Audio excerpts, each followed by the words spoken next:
the Catholic Men's Podcast, helping you find good works of literature for the Catholic gentleman. Reading an excerpt from a story titled A Warning to the Curious by Montague Rhodes James.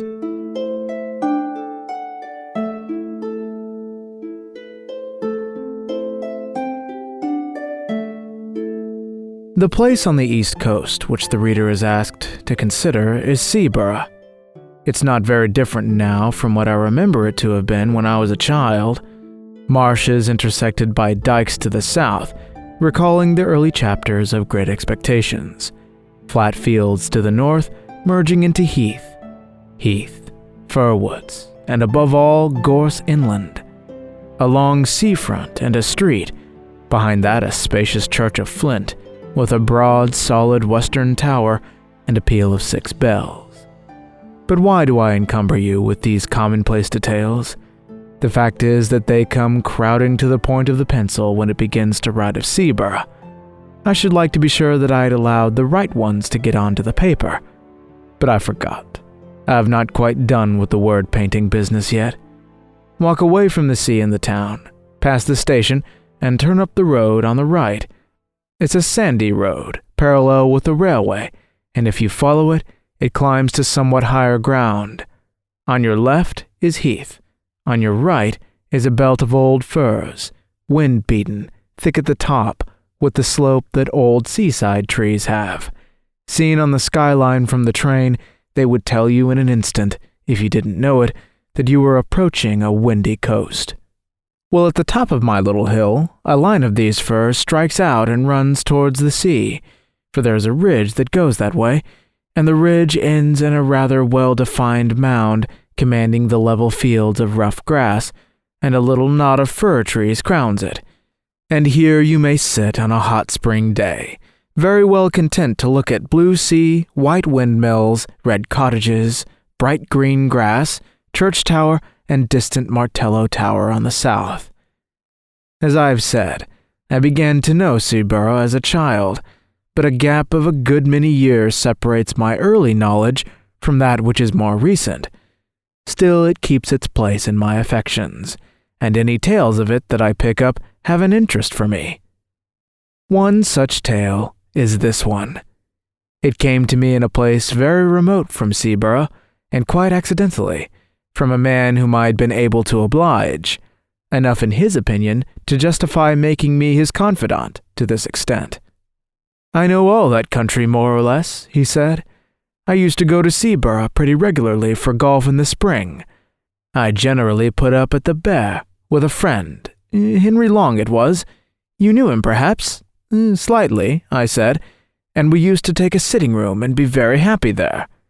Since he died, I haven't cared to go there, and I don't know that I should anyhow after the particular thing that happened on our last visit. It was in April 19... Anyway, we were there, and by some chance we were almost the only people in the hotel, so the ordinary public rooms were practically empty, and we were the more surprised when, after dinner, our sitting room door opened and a young man put his head in. We were aware of this young man. He was rather a rabbity, anemic subject, light hair and light eyes, not unpleasing. So when he said, "I beg your pardon, is this a private room?" we did not growl and say, "Yes, it is," but Long said, or I did, no matter which, "Please come in." "Oh, may I?" he said, and seemed relieved. Of course it was obvious that he wanted company, and as he was a reasonable kind of person, not the sort to bestow his whole family history on you, we urged him to make himself at home. "I dare say you find the other rooms rather bleak," I said. Yes, he did, but it was really too good of us and so on. That all being got over, he made some pretense of reading a book. Long was playing patience, I was writing. It became plain to me after a few minutes that this visitor of ours was in rather a state of fidgets or nerves, which communicated itself to me, and so I put away my writing and turned to at engaging him in talk. After some remarks, which I forget, he became rather confidential. "You'll think it very odd of me," this was the sort of way he began, but the fact is I've had something of a shock." Well, I recommended a drink of some cheering kind, and we had it. The waiter coming in made an interruption, and I thought our young man seemed very jumpy when the door opened. But after a while he got back to his woes again. There was nobody he knew in the place, and he did happen to know who we both were. It turned out there was some common acquaintance in town, and really he did want a word of advice if we didn't mind. Of course we both said, by all means, or not at all, and Long put away his cards, and we settled down to hear what his difficulty was. "It began," he said, "more than a week ago, when I bicycled over to Froston, only about 5 or 6 miles, to see the church. I'm very much interested in architecture, and it's got one of those pretty porches with niches and shields. I took a photograph of it, and then an old man who was tidying up in the churchyard came and asked if I'd care to look into the church. I said yes, and he produced a key and let me in. There wasn't much inside, but I told him it was a nice little church, and he kept it very clean. But, I said, the porch is the best part of it. We were just outside the porch then, and he said, 'Ah, yes, that is a nice porch.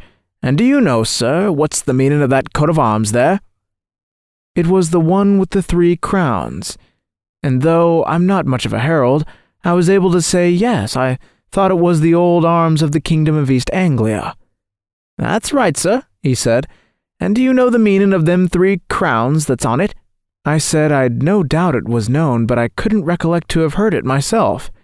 "Well then," he said, "for all you're a scholard, I can tell you something you don't know. Them's the 3 holy crowns that was buried in the ground nearby the coast to keep the Germans from landing. Ah, I can see you don't believe that, but I tell you, if it hadn't have been for one of them holy crowns being there still, them Germans would have landed here time and again, they would. Landed with their ships and killed man, woman, and child in their beds. Now then, that's the truth what I'm telling you, that is, and if you don't believe me, you can ask the rector." I looked round, and there was the rector, a nice-looking old man, coming up the path, and before I could begin assuring my old man, who was getting quite excited, that I didn't disbelieve him, the rector struck in and said, "What's all this about, John? Good day to you, sir. Have you been looking at our little church?" So then there was a little talk which allowed the old man to calm down, and then the rector asked him again what was the matter. "Oh," he said, "it warn't nothink. Only I was telling this gentleman he'd ought to ask you about them holy crowns." "Oh, yes, to be sure," said the rector. "That's a very serious matter, isn't it? But I don't know whether the gentleman is interested in our old stories, eh?" "Oh, he'll be very interested fast enough," says the old man. "He'll put his confidence in what you tells him, sir. Why, you know William Ager yourself, father and son, too." Then I put in a word to say how much I should like to hear all about it, and before many minutes I was walking up the village street with the rector, who had 1 or 2 words to say to parishioners, and then to the rectory, where he took me into his study. He had made out, on the way, that I really was capable of taking an intelligent interest in a piece of folklore, and not quite the ordinary tripper. So he was very willing to talk, and it's rather surprising to me that the particular legend he told me has not made its way into print before. His account of it was this. There has always been a belief in these parts in the 3 holy crowns. The old people say they were buried in different places near the coast to keep off the Danes, or the French, or the Germans. And they say that one of the 3 was dug up a long time ago, and another has disappeared by the encroaching of the sea, and one still left doing its work, keeping off invaders. Well now, if you've read the ordinary guides and histories of this county, you will remember perhaps that in 1687, a crown, which was said to be the crown of Redwald, king of the East Angles, was dug up at Rendlesham, and alas, alas, melted down before it was even properly described or drawn. Well, Rendlesham isn't on the coast, but it isn't so very far inland, and it's on a very important line of access, and I believe that is the crown which the people mean when they say that one has been dug up. Then on the south, you don't want me to tell you where there was a Saxon royal palace which is now under the sea, eh? Well, there was the 2nd crown, I take it, and up beyond these 2, they say, lies the 3rd. "Do they say where it is?" Of course, I asked. He said, "Yes, indeed they do, but they don't tell," and his manner did not encourage me to put the obvious question.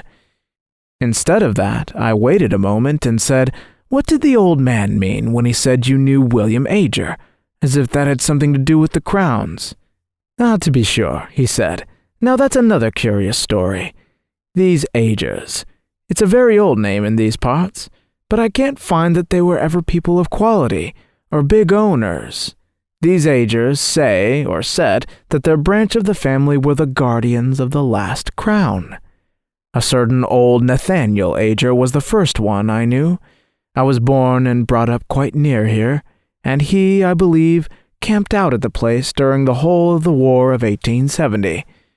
William, his son, did the same, I know, during the South African War, and young William, his son, who has only died fairly recently, took lodgings at the cottage nearest the spot, and I've no doubt hastened his end, for he was a consumptive, by exposure and night-watching. And he was the last of that branch. It was a dreadful grief to him to think that he was the last, but he could do nothing. The only relations at all near to him were in the colonies. I wrote letters for him to them, imploring them to come over on business very important to the family, but there's been no answer. So the last of the Holy Crowns, if it's there, has no guardian now." That was what the rector told me, and you can fancy how interesting I found it.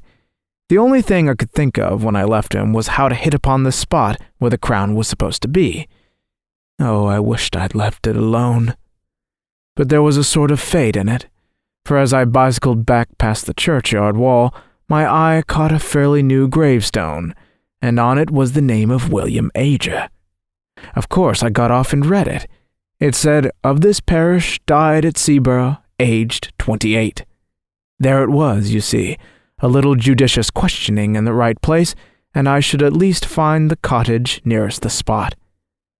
Only I didn't quite know what was the right place to begin my questioning at. Again there was fate. It took me to the curiosity shop down that way, you know, and I turned over some old books, and if you please, one was a prayer book of 1740 odd, in a rather handsome binding. I'll just go and get it, it's in my room." He left us in a state of some surprise, but we had hardly had time to exchange any remarks when he was back, panting, and handed us the book opened at the flyleaf, on which was, in a straggly hand, "Nathaniel Ager is my name, and England is my nation. Seaborough is my dwelling place, and Christ is my salvation. When I am dead and in my grave and all my bones are rotten, I hope the Lord will think on me when I am quite forgotten."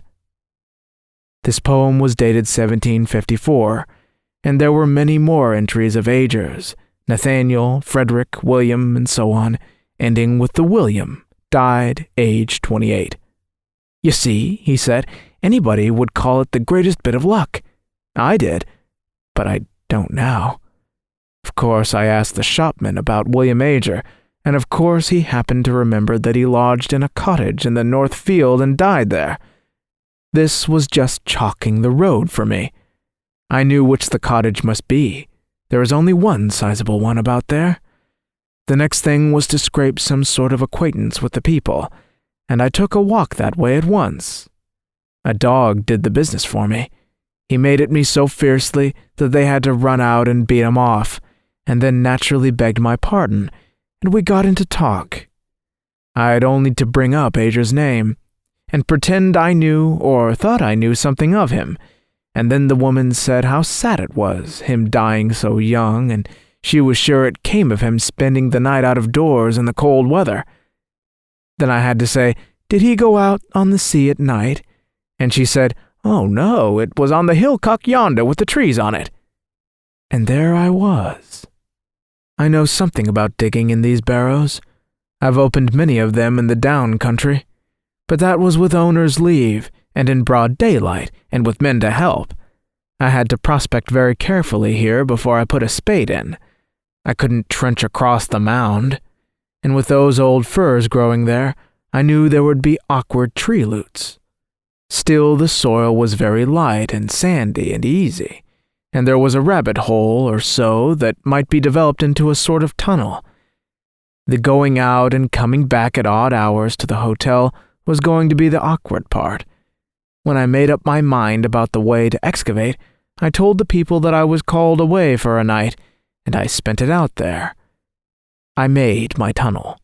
I won't bore you with the details of how I supported it and filled it in when I'd done, but the main thing is that I got the crown. Naturally, we both broke out into exclamations of surprise and interest. I, for one, had long known about the finding of the crown at Rendlesham, and had often lamented its fate. No one has ever seen an Anglo-Saxon crown. At least, no one had. But our man gazed at us with a rueful eye. Yes, he said. The worst of it is, I don't know how to put it back. Put it back? We cried out. Why, my dear sir, you've made one of the most exciting finds ever heard of in this country. Of course it ought to go to the jewel house at the Tower. What's your difficulty? If you're thinking about the owner of the land, and treasure trove and all that, we can certainly help you through. Nobody's going to make a fuss about technicalities in a case of this kind. Probably more was said, but all he did was to put his face in his hands and mutter, I don't know how to put it back. At last Long said, You'll forgive me, I hope, if I seem impertinent, but are you quite sure you've got it? I was wanting to ask much the same question myself, for of course the story did seem a lunatic's dream when one thought it over, but I hadn't quite dared to say what might hurt the poor young man's feelings. However, he took it quite calmly, really, with the calm of despair, you might say. He sat up and said, Oh yes, there's no doubt of that. I have it here in my room, locked up in a bag. You can come and look at it if you like. I won't offer to bring it here. We were not likely to let the chance slip.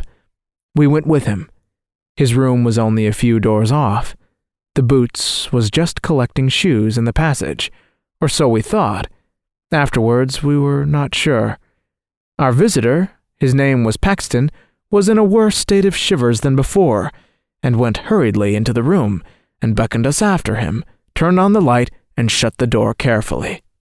Then he unlocked his kit bag, and produced a bundle of clean pocket handkerchief in which something was wrapped, laid it on the bed, and undid it. I can now say I have seen an actual Anglo-Saxon crown. It was of silver, as the Rendlesham one is always said to have been. It was set with some gems, mostly antique intaglios and cameos, and was of rather plain, almost rough workmanship. In fact, it was like those you see on the coins and in the manuscripts. I found no reason to think it was later than the 9th century. I was intensely interested, of course, and I wanted to turn it over in my hands, but Paxton prevented me. Don't touch it, he said. I'll do that. And with a sigh that was, I declare to you, dreadful to hear, he took it up and turned it about so that we could see every part of it. Seen enough, he said at last, and we nodded. He wrapped it up and locked it in his bag and stood looking at us dumbly. Come back to our room, Long said, and tell us what the trouble is.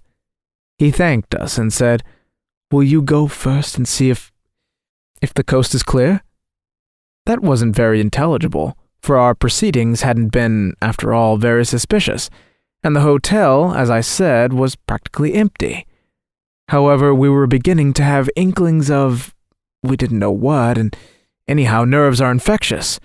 So we did go, first peering out as we opened the door, and fancying, I found we both had the fancy, that a shadow, or more than a shadow, but it made no sound, passed from before us to one side as we came out into the passage.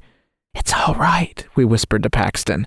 Whispering seemed the proper tone, and we went, with him between us, back to our sitting room.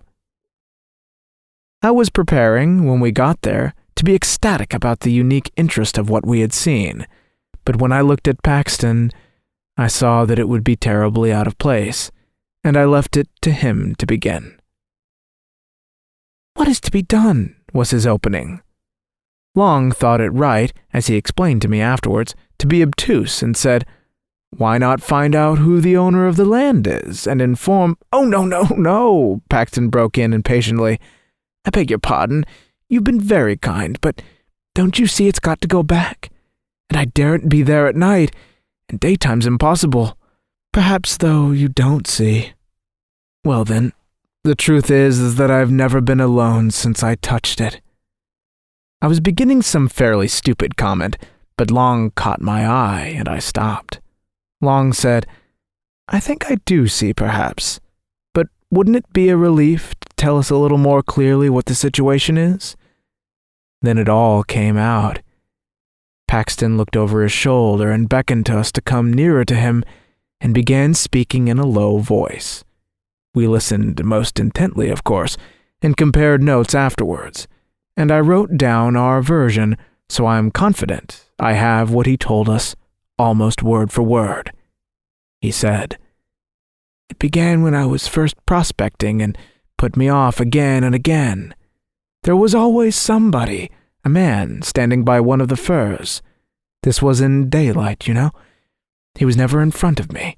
I always saw him with the tail of my eye on the left or the right, and he was never there when I looked straight for him. I would lie down for quite a long time and take careful observations and make sure there was no one. And then when I got up and began prospecting again, there he was. And he began to give me hints besides, for wherever I put that prayer book, short of locking it up, which I did at last, when I came back to my room it was always out on my table open at the flyleaf where the names are, and one of my razors across it to keep it open. I'm sure he can't just open my bag or something more would have happened. You see, he's light and weak, but all the same I daren't face him.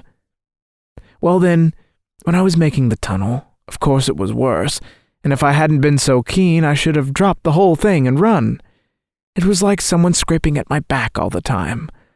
I thought for a long time it was only soil dripping on me, but as I got nearer the crown, it was unmistakable.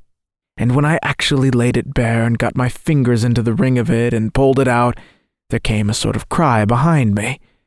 I can't tell you how desolate it was, and horribly threatening, too. It spoilt all my pleasure in my find, cut it off that moment. And if I hadn't been the wretched fool I am, I should have put the thing back and left it. But I didn't. The rest of the time was just awful. I had hours to get through before I could decently come back to the hotel. First, I spent time filling up my tunnel and covering my tracks, and all the while he was there trying to thwart me. Sometimes, you see him, and sometimes you don't, just as he pleases, I think. He's there, but he has some power over your eyes. Well, I wasn't off the spot very long before sunrise, and then I had to get to the junction for Seaborough and take a train back.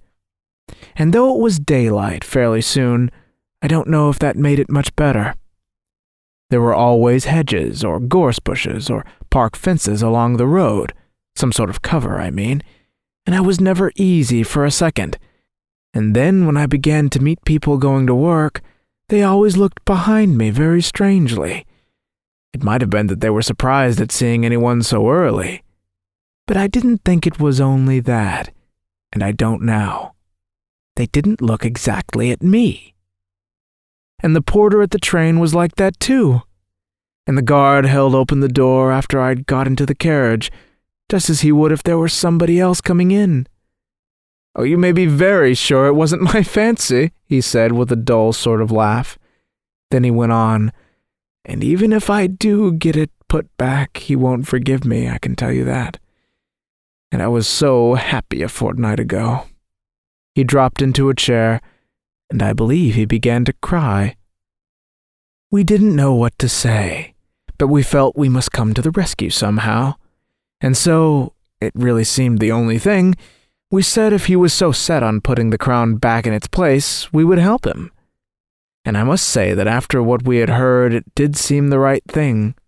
If these horrid consequences had come on this poor man, might there not really be something in the original idea of the crown having some curious power bound up with it, to guard the coast? At least that was my feeling, and I think it was Long's too. Our offer was very welcome to Paxton anyhow. When could we do it? It was nearing 10:30. Could we contrive to make a late walk plausible to the hotel people that very night? We looked out of the window. There was a brilliant full moon, a Paschal moon. Long undertook to tackle the boots and propitiate him. He was to say that we should not be much over the hour, and if we did find it so pleasant that we stopped out a bit longer, we would see that he didn't lose by sitting up. Well, we were pretty regular customers of the hotel, and did not give much trouble, and were considered by the servants to be not under the mark in the way of tips, and so the boots was propitiated, and let us go out onto the seafront, and remained, as we heard later, looking after us. Paxton had a large coat over his arm, under which was the wrapped-up crown. So we were off on this strange errand before we had time to think how very much out of the way it was. I have told this part quite shortly on purpose, for it really does represent the haste with which we settled our plan and took action. "The shortest way is up the hill and through the churchyard," Paxton said, as we stood a moment before the hotel, looking up and down the front. There was nobody about, nobody at all. Seaborough out of the season is an early, quiet place. "We can't go along the dike by the cottage because of the dog," Paxton also said, when I pointed to what I thought was a shorter way along the front and across 2 fields. The reason he gave was good enough. We went up the road to the church and turned in at the churchyard gate. I confess to having thought that there might be someone lying there who might be conscious of our business. But if it was so, they were also conscious that one who was on their side, so to say, had us under surveillance, and we saw no sign of them. But under observation we felt we were, as I have never felt it at another time. Especially was it so when we passed out of the churchyard into a narrow path with close high hedges, through which we hurried as Christians did through that valley, and so got out into open fields. Then along hedges, though I would sooner have been in the open, where I could see if anyone was visible behind me. Over a gate or two, and then a swerve to the left, taking us up onto the ridge which ended in that mound. As we neared it, Henry Long felt, and I felt too, that there were what I can only call dim presences waiting for us, as well as a far more actual one attending us. Of Paxton's agitation all this time I can give you no adequate picture. He breathed like a hunted beast, and we could not either of us look at his face. How he would manage when we got to the very place, we had not troubled to think. He had seemed so sure that it would not be difficult. Nor was it. I never saw anything like the dash with which he flung himself at a particular spot in the side of the mound and tore at it, so that in a very few minutes the greater part of his body was out of sight. We stood holding the coat and that bundle of handkerchief, and looking very fearfully, I must admit, about us. There was nothing to be seen. A line of dark firs behind us made one skyline, more trees, and the church tower 1/2 mile off on the right, cottages and a windmill on the horizon on the left, calm sea dead in front, faint barking of a dog at a cottage on a gleaming dike between us and it, full moon making that path we know across the sea, the eternal whisper of the Scotch firs just above us and of the sea in front. Yet in all this quiet, an acute, an acrid consciousness of a restrained hostility very near us, like a dog on a leash that might be let go at any moment. Paxton pulled himself out of the hole and stretched a hand back to us. "Give it to me," he whispered, unwrapped. We pulled off the handkerchiefs, and he took the crown. The moonlight just fell on it as he snatched it. We had not ourselves touched that bit of metal, and I have thought since that it was just as well. In another moment, Paxton was out of the hole again and busy shoveling back the soil with hands that were already bleeding. He would have none of our help, though. It was much the longest part of the job to get the place to look undisturbed, yet, I don't know how, he made a wonderful success of it. At last he was satisfied, and we turned back. We were a couple 100 yards from the hill when Long suddenly said to him, "I say, you've left your coat there. That won't do, see?" And I certainly did see it, the long dark overcoat lying where the tunnel had been. Paxton had not stopped, however. He only shook his head and held up the coat on his arm. And when we joined him, he said, without any excitement, but as if nothing mattered anymore, "That wasn't my coat." And indeed, when we looked back again, the dark thing was not to be seen.